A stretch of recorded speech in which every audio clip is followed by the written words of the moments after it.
Now that we're home and back to the routines of our life in the US, we've had plenty of time to digest a little more our thoughts and impressions of Albania.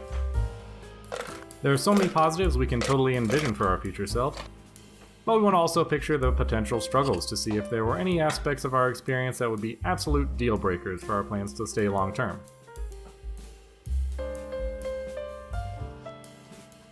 From daily conveniences to new social dynamics, any big change will come with struggles, and with those struggles come opportunities. 1 ounce lemon, half of an ounce of simple syrup, and cassis, half an ounce of that, 1 good dash of Angostura, and finally 2 ounces of bourbon.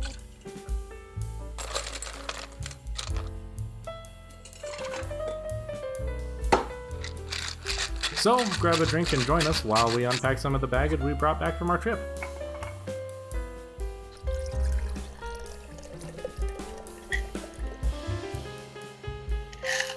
Alright, and there's your bourbon renewal.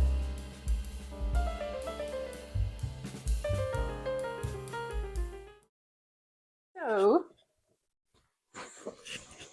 one thing that we talked a lot about in September, and you guys will see a video about our conversation soon, we talked a lot about opportunities and how it is a scary step forward, but there's a lot of opportunity in that, and trying to shift mindsets to all these hurdles that you see are opportunities to expand your horizons and learn, not so much just added inconvenience to your daily lives, since the lives that we live in America, and I think a lot of Americans live, are very privileged, very convenient, very easy. Obviously, like, we have done plenty of research on Albania prior to our scouting trip, and we are aware that, you know, the comforts that we're used to here are not going to be as readily available over there.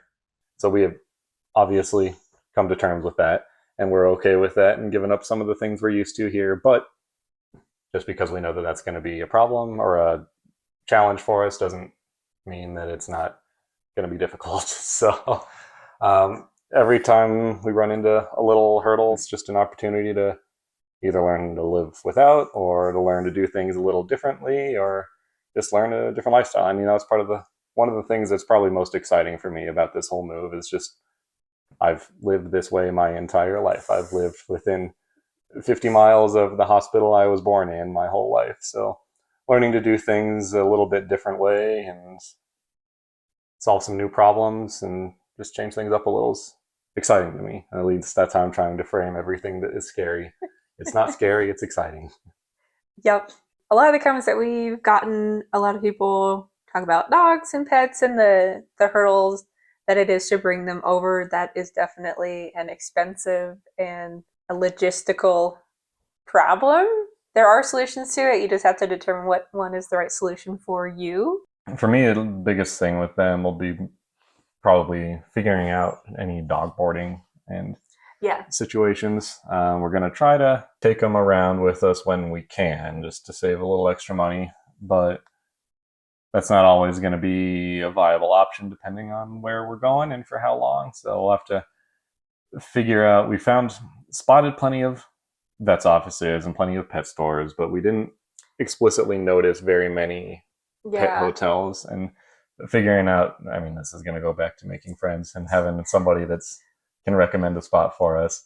But figuring out a place that will be comfortable for them and where or we making feel safe. friends with people who also have animals, so we can swap some dog and animal watching between us. That would be great, because then we get to go hang out with other animals. That sounds pretty cool. Yeah, that might be the best option. So that'll be quite an adjustment for them, having to go from probably having to go live in an apartment, most likely for the first little bit, unless we were able to find some place magically that's a villa that has some type of yard. That'll definitely be an adjustment for the dogs, as well as just being around more people. They just haven't had that kind of exposure. Another thing that comes up a lot is food. While the quality of the food is quite good, the variety is pretty limited. And I think that's going to force us to learn to cook some of those items that we might be homesick for at home, because we're not going to be able to just find a restaurant and order it. If we really want like lo mein or something, might not find those on menus out there. Yeah, but I mean, every time that's learning to cook something new, it's expanding your skill set, and there's nothing bad about that. So, turning challenges into opportunities. Yeah. One of the things that Greg mentioned was the daunting task of trying to make friends and talk to people. We are quite quiet people in public, and that was very apparent when we went to Albania. Because we are so quiet, we usually just kind of figure things out on our own and don't ask for help. So that's going to be a learning curve and a good growth opportunity for both of us to learn how to be more open and just willing to really put yourself out there and ask, like, hey, I don't understand that. Can you please explain it to me? I want to learn. And it sounds like people are very willing to teach you. You just have to ask. They're not going to say, oh, no, you're being dumb. Do it this way. But if you ask for help, they will help you. And that'll be a learning opportunity for both of us. Yeah, everything that you've maybe read or seen online about how friendly everybody in Albania is very true, but with the caveat that they also tend to leave people alone by default. Yep. But at least, the times that we have tried to ask a question to a waiter or whoever that we're in contact with, they've always been very friendly, so it's nothing to be afraid of. Just gotta conquer that mental hurdle for ourselves. So yep. And whether we moved or not, that's probably something that we should be better at anyway. So being in a new place where we don't have a choice but to make new friends and make connections. Yeah. It's really seems like a culture of connections. If you have good connections, you're going to meet good people and they will help you out along the way. You can help them too in return, which I think is quite a change from the area that we live in. People are really friendly, but they're not going to go out of their way necessarily to help everybody. Mm-hmm. And they really, in Albania, it seems like people are like, if you ask, they will help. And like Sarah mentioned, our habit of trying to figure things out on our own, that kind of will tie in with the making friends, I think, quite a bit. Is something that we're so used to in the United States, where every business has a web presence and you can just pull out your phone and find the answer to any problem you're looking for. Which store has this in stock? How do I take the buses to get to this particular place? The web presence on things in Albania is not quite so robust, so you really are going to have to rely on those personal connections. Well, you're not going to be able to pull out your phone and open the web browser to figure out where you might be able to find it. Instead, maybe you pull out your phone and open up WhatsApp and text your friend and ask, hey, where can I find? It's nice that those challenges kind of synergize a little bit to open up the solutions for one another as well. We're going to have to learn how to rely on people more, and in doing so, we'll make those connections and hopefully make more friends. So. Yep. And with our channel, a lot of our focus is going to be on moving to Albania and adjusting to Albania, but we do eventually want to start traveling a lot more. And I think those are really important skills to have if you are traveling, without the luxury of being able to go online and just kind of do all your online research to figure out everything, which is what I typically do when we plan our trips. Having to be more boots on the ground and talking to people to get stuff figured out, I think will enrich the vacation. Having more connections with people instead of like, yep, we went there and we saw that and it was really cool.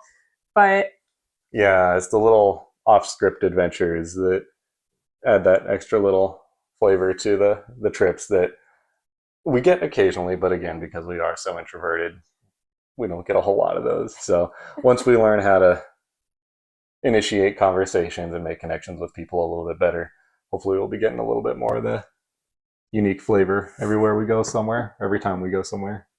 Yep. And we're going to be posting some vlogs about our time in Venice, our goings on, and some of the activities that we did in Tirana, as well as maybe a very quick view of what we did in London, because we mostly just kind of rode the bus around and saw some cool stuff. So not a lot to report there. since we had such a short amount of time there. But we want to share some more of that travel journey with you guys. So those will be coming up in the next couple of weeks, getting some of those videos posted. And if there's anything that you guys want us to talk about or struggles that you have questions about that we haven't discussed, let us know down below. Hey everyone, we're popping in here to talk about something that's been on our minds. With the government shutdown and SNAP benefits being on hold, a lot of families are about to be without food support right before the holidays. Just wanted to take a moment to interrupt this interruption to acknowledge that yes, the government shutdown has ended. But generosity is important, so Sarah and I wanted to continue with our donation pledges that we interrupted this show to tell you about. So we'll get you right back to the interruption so you can learn more, and then stay tuned for the rest of the video. We've been lucky to have stable jobs, and we've given back to our community when we can, donating food and clothing and shopping local when times are tough. But as we get ready to leave our stable jobs to move abroad, we need to save every penny we can. But we still want to help give back to those in need. So we came up with a plan that lets us do both. From now through Christmas, we're donating to the Food Bank of the Rockies as our subscriber count grows. They've earned a 4-star Charity Navigator rating over the last 10 years. 96 cents of every dollar goes straight towards hunger relief programs. So here's how it works. If we reach 250 subs, we'll donate $100. At 500 subscribers, we'll up that to $250. And if we reach 1,000 subscribers by Christmas, we'll add another $250 to make it $500 in total. To help feed families, just hit subscribe. Thanks for your help in this, and now, back to the video. One of the things that it is a pro, but it can be a con while you're learning to adjust, is the slower pace of life.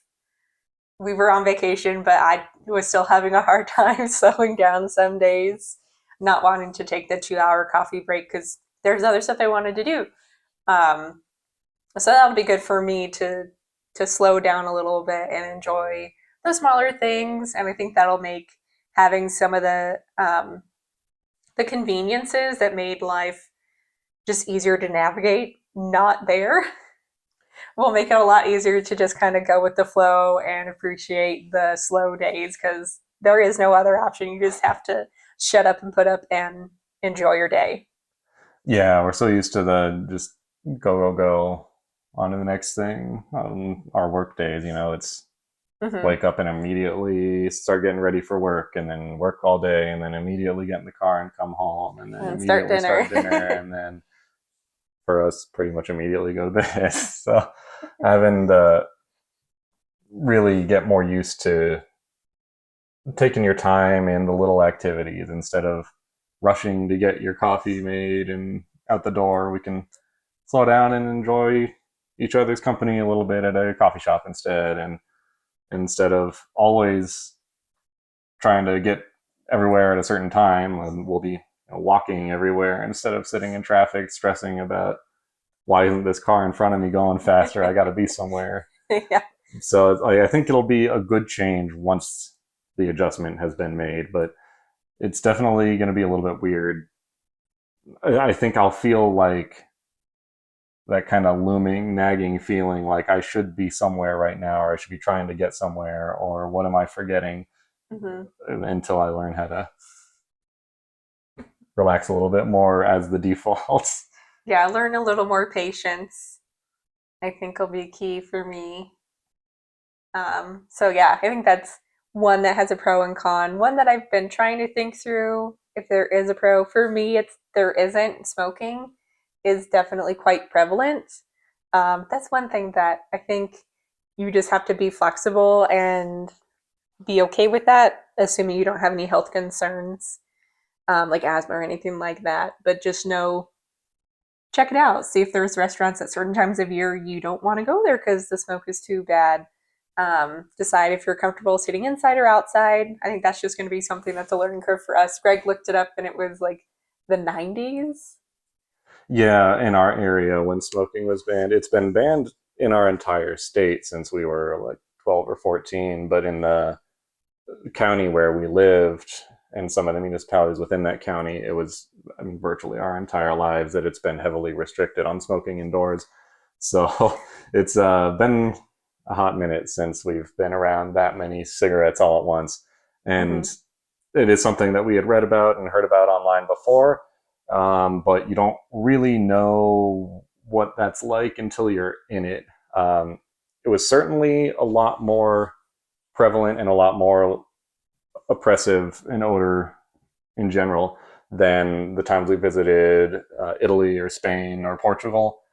And it wasn't a deal-breaking level of smoke for us, but if you're particularly sensitive or if you have a health problem and any little bit of smoke makes it difficult for you to breathe, definitely at least take a scouting trip first before you full commit to moving.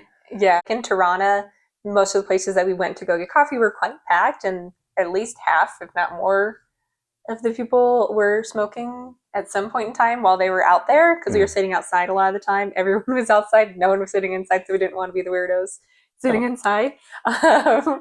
But yeah, in Durrës and in Vlora, there was definitely not nearly the level of smoking. And we have been to like Spain, Portugal, and Italy, and yeah, the amount of smoking is not nearly as common. There are people smoking, just like people talk about Europe, people are outside smoking, but the amount of people was definitely escalated, and the younger people were smoking a lot more. Some people were vaping, so it's not always cigarette smoke. Sometimes it was vaping, but mostly cigarettes. Mm-hmm. But again, not a deal-breaking level for us, but we'll definitely maybe make our dining out choices based a little bit on which places are known to be smokier or not, or definitely will influence where we choose to sit at least. It was nice being able to sit outside because the weather is fantastic, but like Sarah was saying, that came with all of your table neighbors smoking also. Generally speaking, when we were sitting inside, it was a little bit cleaner air experience. So if you really want to get away from it, you can get a little bit of a reprieve if you go inside, but that's still, your mileage may vary from establishment to establishment. Yeah, I think it just depends on who's going, just like anywhere else. Yeah, and like you were saying, unfortunately, I don't know that there's really a pro or an opportunity way that you can spin that Not drawback. unless you wanted to take up smoking. No, yeah, if you're really looking. Which I don't, but if you are a smoker, you can go there and be quite happy to be able to smoke wherever you want. I know for my brother that was quite a struggle to adjust when in our area it was no longer allowed to smoke indoors or really anywhere near buildings. Yeah, so I guess that could be a positive for some people and an opportunity for some people, but unfortunately not for us. But one of the things I touched on a little bit earlier that hopefully I've already learned my lesson, but I'm sure there will be some more learning curve to it, is the line drying of clothes. We found ourselves one day where it was looking like it was going to storm, I think was the problem. So we didn't want to rain like all day. Yeah, we tried to not, dry our clothes out on the line because they would just, get wet again if it rained.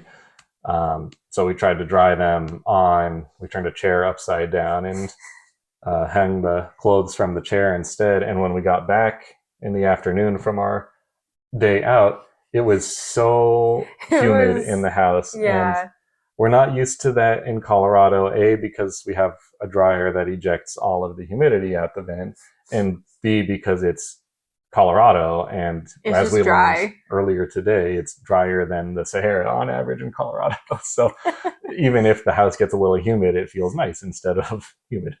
Yeah.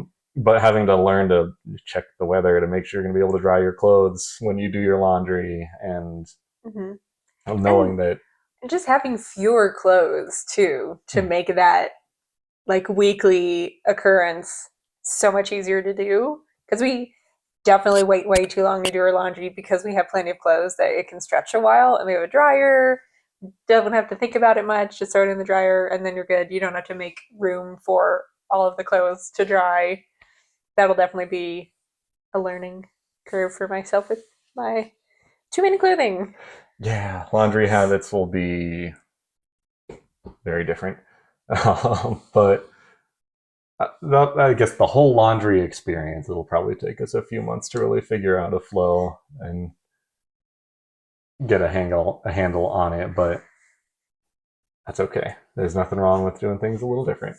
And when I was a it's better kid, for the environment yeah, to not be putting everything in the dryer multiple times because he let it sit too long and now it's wrinkled. So that is definitely a pro. hmm and when I was a kid, my parents had a clothesline that we would use part of the year. We also had a dryer that we would use in the winters when it was too cold to really dry stuff outside. But it was always nice to have kind of that fresh, air dried smell on sheets and stuff, towels.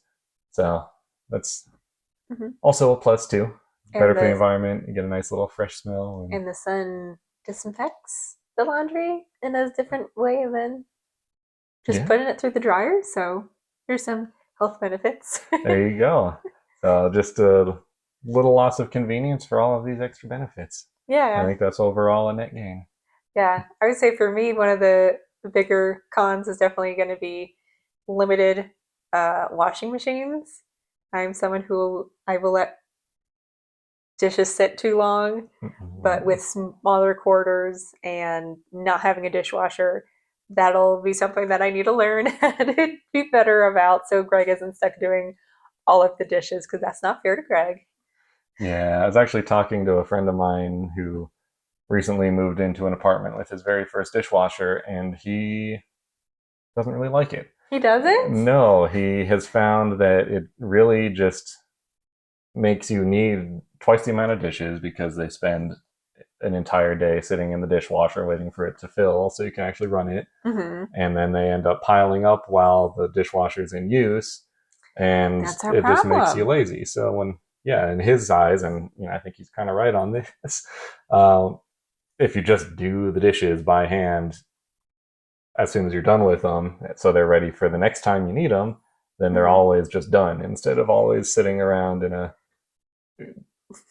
waiting to go in the dishwasher or waiting for the dishwasher to be unloaded state. Yeah. So I think there's some truth to that. It'll be annoying to always have to hand wash things, but since we'll be living on that slower pace of life and not being or not losing a third of our day plus with a commute and a 8 to 5 job, it won't feel so bad or so tiring, hopefully, to do the dishes by hand. Yeah. Maybe we'll learn to love it as some people do. I still don't understand how people like doing that. That and laundry. People really like doing those. I think if it's helps you like center yourself because it's nice and clean. I'll get that like once a year. Like, yeah, did it. Yep, you have your spurts very occasionally. Yeah, not very often. Um, Any other difficulties that you're expecting us to need to learn to navigate? well, we talked Stand about to you. language. That one's just always going to be there. Be nice to learn a little bit of it to communicate a little bit better. Mhm. I don't know, just finding new favorites, new favorite restaurants, new favorite stores, new favorite cafes, because you always have the ones that you're going to miss from your hometown or where you grew up. But you always find things that fill that need.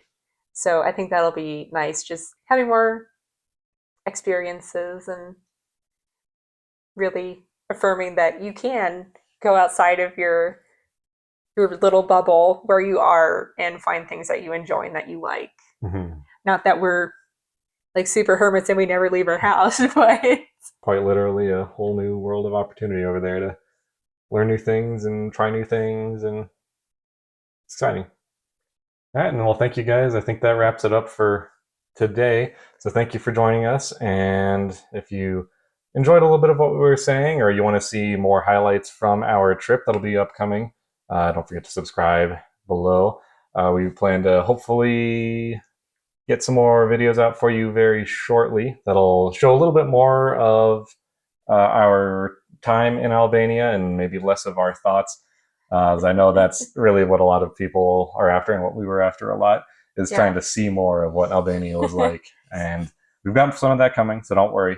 We're just really slow. Yeah, juggling this with the full-time jobs is still a learning process for us. So bear with us. We've got some more good content for you coming, and if you are wanting to stick around for that, of course, hit that subscribe button. And thank you guys all so much for your support.